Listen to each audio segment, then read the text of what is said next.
What is up, guys? I'm finally back with another Street Fighter V tutorial. As you can see, Balrog is out. Buki is also out. It's very exciting, but I'm not going to be going into detail on them just yet. I need a little bit more time to sink my teeth in, kind of figure out what they're about. Today we're going to be talking about two pieces of fighting game terminology that it seems a lot of people are confused about. A lot of people have asked me, what do these terms mean? And those are instant overhead and fuzzy guard. So to start off, what is instant overhead? So we know that a normal overhead is any attack that must be blocked high. So this is an example. They can't block it crouching. They have to be standing up and blocking. So these are pretty useful because people kind of block crouching by default, right? Because there are a lot more moves that hit low than there are moves that hit overhead. But the problem is a lot of overheads are on the slow side, especially Chun-Li.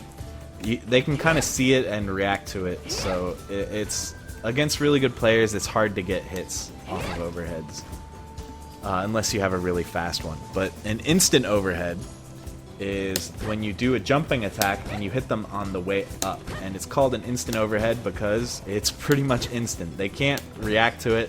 They have to see it coming and already be blocking high. Basically, it comes out so fast, and these are super useful for clutching out the match. If the opponent has just a pixel left and you really need that one hit, they're not going to be able to react to an instant overhead. They have to be kind of preemptively blocking high if they don't want to get hit.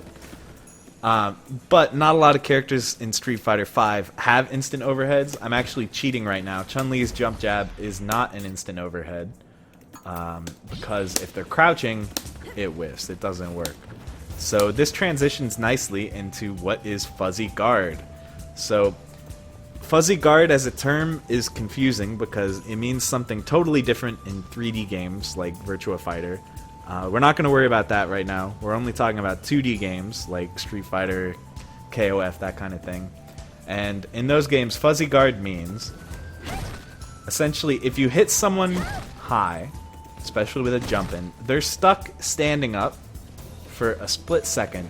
And no matter what direction they press on the joystick, their character model, remember, this isn't what direction they're pressing. They could be holding down after they block this, but their character model will be stuck standing up.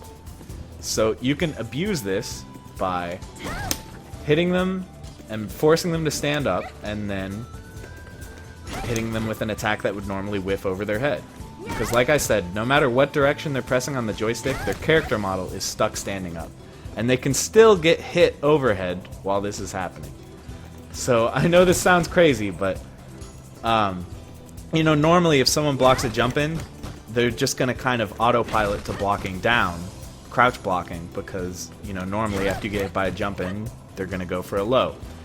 But here you can hit them with the jump in, and then you can hit them overhead.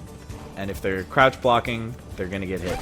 So to show this off a little bit better, I recorded Balrog doing something like this. So you can see jump back jab whiffs if I'm crouching. You know, it just goes right over my head. But if I block the jump in, I get hit. And if you look on the left side, you can see it with the input display that I am crouch blocking as soon as I get hit by the jump in. But I still get hit because my character is forced to stand for that split second there. So, like I said, this is really useful for kind of clutching out that last little bit of damage you need to win the round. But they can be a little bit unsafe since the person is stuck in the air. So if it's not going to kill, you might want to be careful, especially if you're getting a little predictable, they see it coming. But yeah, it's still a useful technique, and it applies across many different games. So hopefully you guys found this useful. Thanks very much for watching, and good luck out there.